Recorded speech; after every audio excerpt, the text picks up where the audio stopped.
Is your subscription box business your side gig? Are you ready to make it your full time job?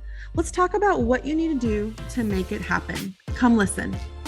Welcome to the Launch Your Box podcast with weekly tips, tricks, and strategies to start, launch, and grow your subscription box. Now, here's your host, Sarah Williams. Hey there, it's Sarah, and today we're going to talk a little bit about taking your side hustle to a full time gig. Now, a side hustle, if you're unfamiliar with that term, is something that you do on the side.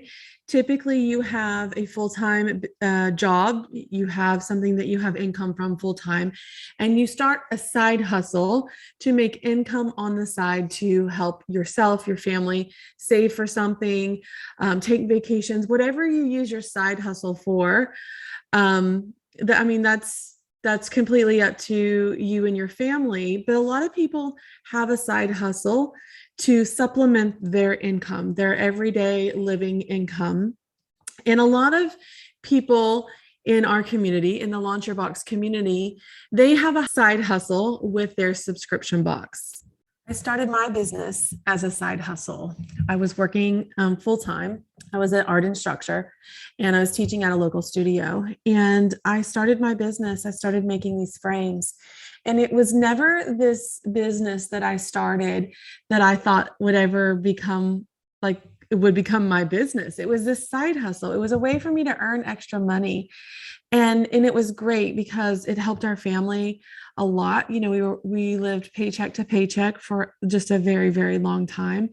And being able to have, more than $20 in your checking account was awesome. Be able to take a vacation that you never could have afforded before was an amazing gift that I was able to give my family. And just being able to eat out for dinner, those things, I tend to maybe take for granted now, but I didn't have the luxury of being able to do that when I first started my business because our paychecks paid our bills and we lived very, we had a comfortable home, but we didn't have a lot of extras. There was not a lot of frills to our lives, and we didn't get to go and do a lot of things.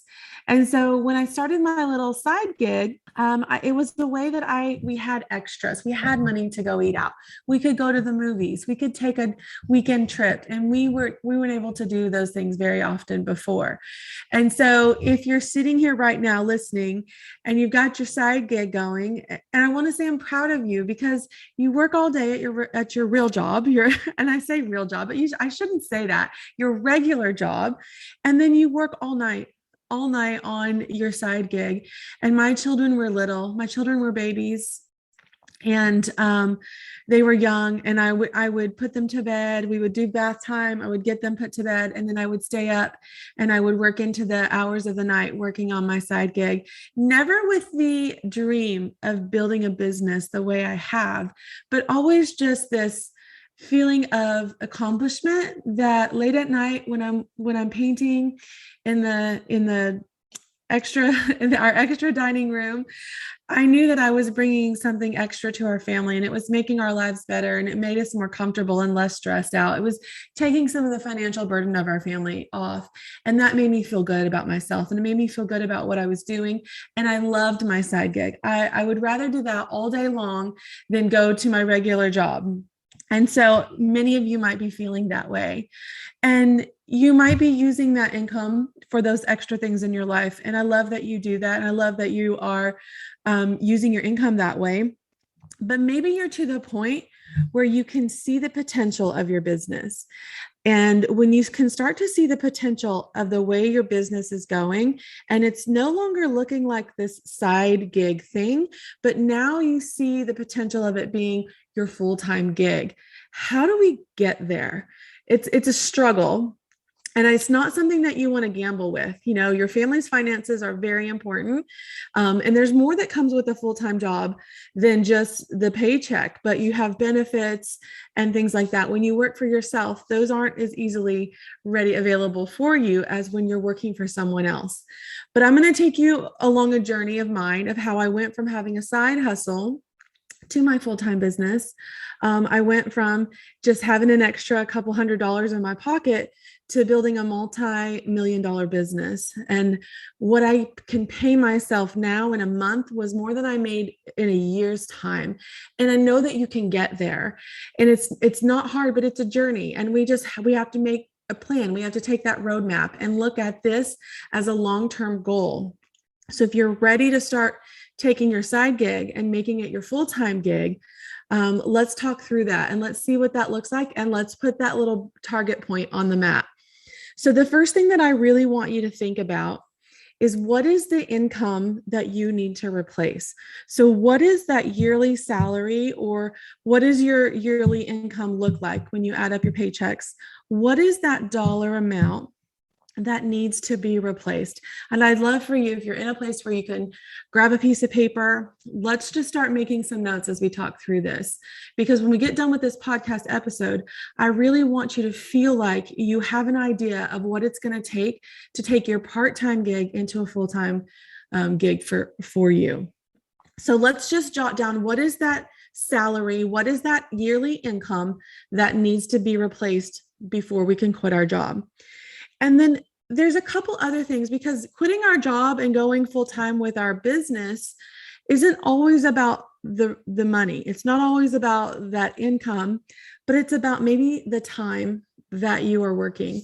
So are you working 40, 50, 60 hours a week right now in your full-time job?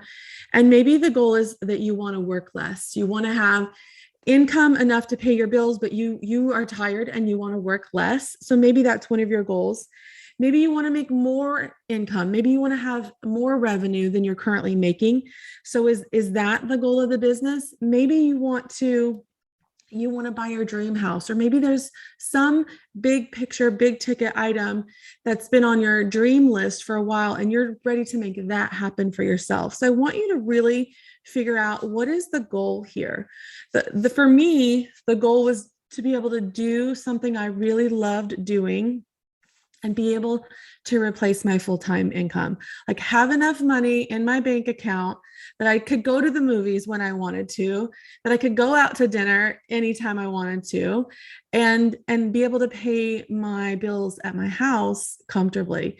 And so that was really my goal. And so you've got to look at that number. And the other thing is that, what is the survival income that you need? So maybe it's not the replacement income, but it's the survival income. If you look at your bare bone expenses every month, and this is going to take a little bit to figure out, but if you could just get a piece of paper out and start thinking about, what is the mortgage or the rent? What is the utility bills? What is the cable and the phone bill? Like, what does the grocery bill look like? If you could put, what is your survival monthly bucket? What does that look like? That's going to help us determine a lot of things too. So I want you to think about all those things, the big picture. What do I need to replace? And then not only just replacing it, where would I like to be? What income would I like to have so that I have the things that I'm missing or want now? And then what is that drop dead point of, this is survival for us? We have to pay the car payment. We have to pay the house payment. We have to have groceries. We have to have the lights turned on. What is the survival monthly income that you need? And I know that if you're in this push and pull with yourself, I see it with our community. There's several people that they're ready to make this their full-time gig, but they're scared or they feel stuck, and they feel like they can't take the leap. It's too scary. It's too risky. And if we don't ever make a plan to take the leap, we're going to sit back and look and wish we had taken the leap.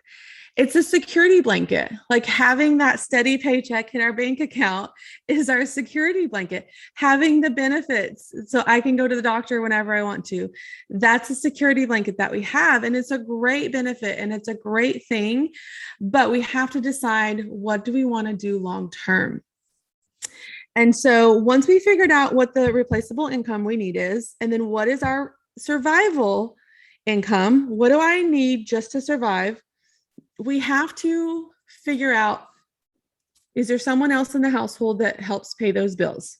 So typically your spouse, or maybe you still live with your parents and they help pay the bills.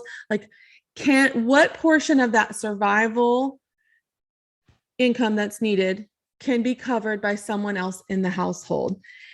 For me, I knew that I needed to make X number of dollars, and my husband has a good job. And we looked through our finances when I was at the breaking point. I was at the breaking point of, I really think I can make this a full-time gig, and I really think this can work, but I'm really scared. And you might be feeling that way too. And we really had to look at, what could we pay from my husband's salary if I made nothing? If I made nothing, could his salary cover our bills? Almost, but not enough. And so we had to look at, what kind of income would I need to survive? So our family would survive, because when you're building a business, you're not making a lot of money in the beginning. Like, it's not like, okay, I put the open sign on in my business and now I have a paycheck. That's not how it works. And any of you listening that have been building your business know exactly what I'm talking about. It takes time. There's a lot of things that go into this. And so starting a business takes an initial investment. So what is that investment going to be? And you've got to figure out, if you've already started your side hustle, you already have invested in products, supplies, packaging, all those things. If you haven't started your business yet, you're going to have to figure out what that investment is for you to get started in your business. And you have to realistically know that you're not going to take a paycheck for a while, because we have to reinvest in our business as we make money, so that we don't deplete our savings account. So we don't take our family money that we've been saving all of these years, our savings account. We don't want to use that to build our business. We want to take one initial investment to get our business started. And then as we make money, we're taking that profit and we're putting it back into our business. And we have to do that for a little while, which means we're not going to get a paycheck right away. For me, it was 9 months before I was able to pay myself a regular paycheck. And that doesn't mean that I didn't make anything for 9 months. It means that when I would make money, I would reinvest it in more supplies. When I would make money, I needed more product. When I would make money, I needed more things. And that way I could keep building my business. Because if we don't ever put money back in our business, we're not able to grow. And I knew that my goal was to grow this business that I had an income from and that I had a steady paycheck from. And it wasn't this lavish income that I wanted. I wanted to replace my $48,000 salary. That's all I wanted to replace. And that was a big deal to me. I made $48,000 a year at my job. And I wanted to be able to replace that with a paycheck from my business every month. And that felt big and heavy and a lot of pressure, but that's all I needed. And so it took a while. And so the transition happened like this. The transition happened with me working full time, starting my side hustle. So this would have been eight years ago. Started the side hustle. I started making money. I started selling my frames to the people I was teaching my art classes to. And I would have nights where I would sell $200, $300 worth of frames to the students in my classes. And this was like cash. This was money. This was something I had in my pocket to be able to contribute more to my family while still getting a paycheck. And then I would take part of that money and I would reinvest it into buying more wood so I could get more frames and more paint and more options. And then I started getting decorative frames and I started, really increasing my business. And so every time I would teach these classes, I was making a couple $100s a night extra, building my business. And that initial investment into my business was $1,500. I started with $1,500. I bought wood, it bought framing supplies, it bought paint. That's what I used to start my business. And then as I started to sell the frames, I would take not only half, because you got to figure out, a lot of us have half of our costs tied up in that product, but it was more than half. So I was taking 80% of my profit and I was reinvesting it back in my business. I needed to grow my business. I needed more frames. I was selling out every time that I would go. I needed more time to paint more frames in the middle of the night while my kids were sleeping, because every time I would carry these frames in these big bags to my classes, I would be wiped out by the time the class was over, and I could have sold more. And so then I was like, I got to work more.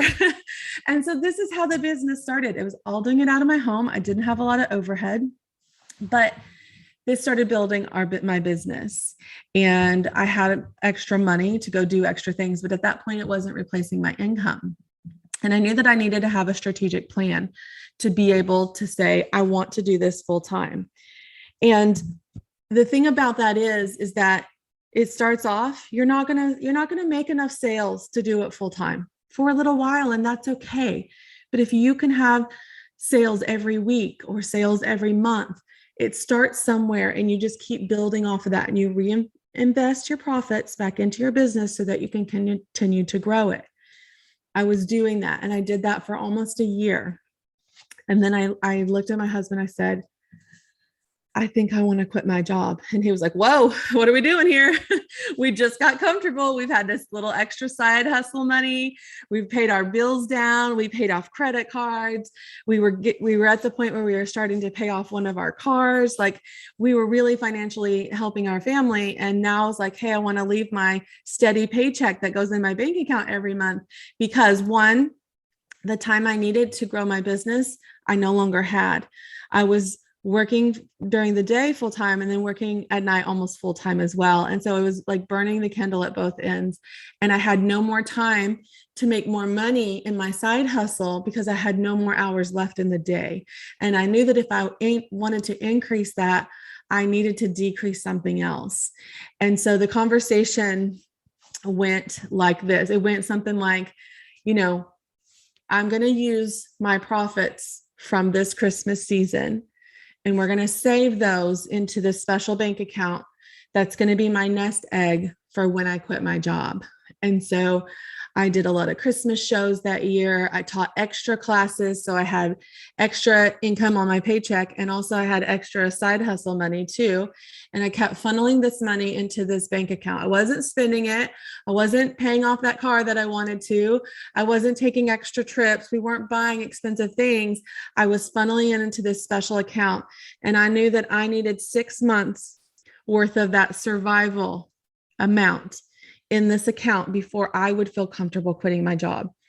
Now, someone else listening might feel more comfortable just saying, hey, I quit, and walking out the door. I did not feel that comfortable. And I probably still wouldn't to this day. I don't gamble with money a lot. I don't make a lot of risky decisions with money. And so that was important to me that I would give myself 6 months to make this work.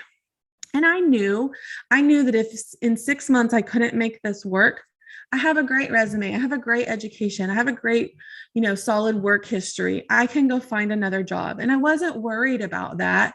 I just really wanted to make this work. So I set myself up for 6 months to dig in, get the business going, knowing I could pay my salary that I was leaving for 6 months based on the savings account.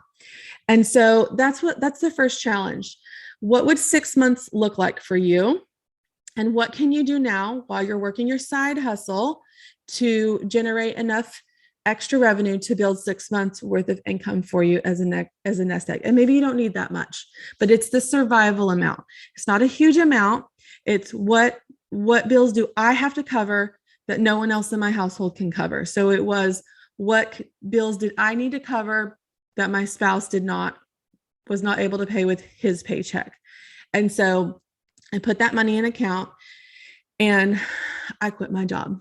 And it didn't start with me just quitting. I pulled back some of my hours, talked to my boss at the time and said, hey, can I work one less day a week? Sure, no problem.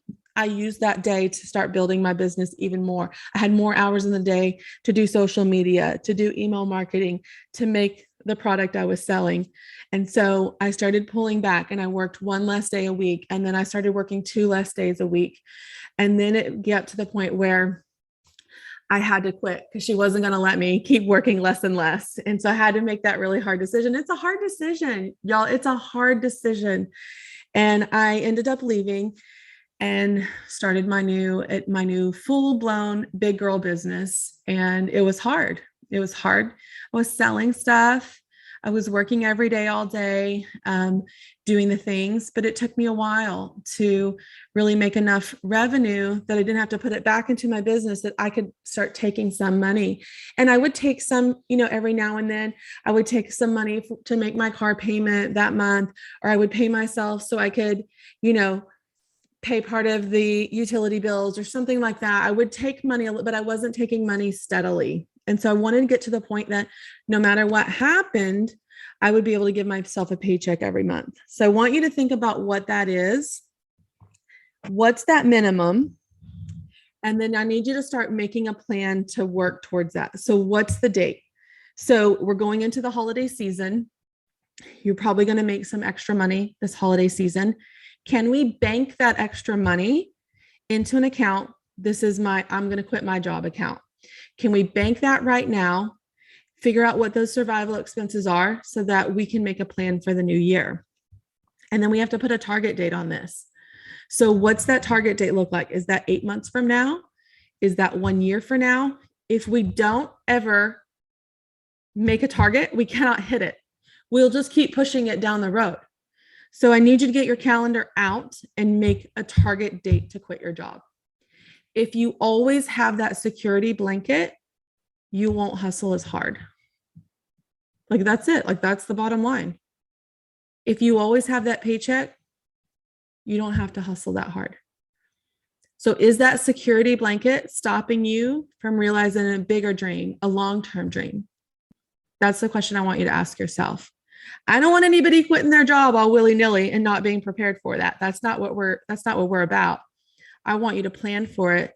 I want you to create a target date, a target amount in that special account that we're going to create. And I want you to start working towards that goal so that you can quit your job and go full time. The other really big piece of this puzzle is that we have to be profitable. If your profit margins are not more than 30% right now, it's not time to quit your job. You don't have enough money to reinvest. You don't have enough money to give yourself a paycheck unless you're doing huge volumes of stuff. And you're probably not if this is your side hustle. So we need to push our margins. We need to push them and increase them so that we have the extra funds available. Reinvest back in your business and start making progress to paying yourself. So right now, if you're not paying yourself consistently, let's start with a number. Maybe that's $200 a week. Maybe that's $400 a week. If we're just taking $400 once a month for our car payment, how can we give ourselves a steady amount so that it feels like a paycheck? Even if that amount is $50 a week, let's start working on that, giving ourselves something every week, putting something in our nest egg, and then we're gonna work on increasing that over time. If you get so comfortable with your side gig money because it's extra money, it's like fun money, you're never gonna quit your job because you don't want to give up your fun money. So let's be responsible. We have to take responsibility for our own results. If we spend all of our fun money all the time because it's extra, we're not preparing ourselves for a long-term goal. So we have to be responsible for that. More savings equals quicker results. So the more money you can save for that target date of quitting your job, the quicker results, the quicker you're going to get to that target date. We spend a lot of our fun money, our side hustle money, then it's going to take us longer. And that's okay too. It depends on what season of life you're in right now. For me, I'm looking at long term. I'm looking at the big picture and how I want to build my business. And I'm sitting here 8.5 years after starting this little frame business in the extra dining room of my house while my toddlers were sleeping. And I've made a full-time income for myself, for over 20 employees, and the freedom that I get to go to work when I want to work. I get to leave when I want to leave. I get to go and do what I want to do. And I have this incredible sense of accomplishment and pride in what I get to do every day. I'm not saying this is easy. I'm not saying I don't work hard. Y'all, we work hard. We work hard. But I get to wake up and do what I want to do, and do what I love to do every single day. I don't have to clock in and out. I don't have to answer to anyone. And I've created this really awesome business from my side hustle 8 years ago. I want you to think about what your life would look like in 8 years. Never could I have dreamt this. I want it for you too. I know it's possible. So let's start taking the steps to make your side hustle your full-time gig. Make sure you subscribe to the Launch Your Box podcast. I'd love for you to take a minute to rate and review it. Let me know which episode is your favorite so far. Don't forget to join me next week, right here.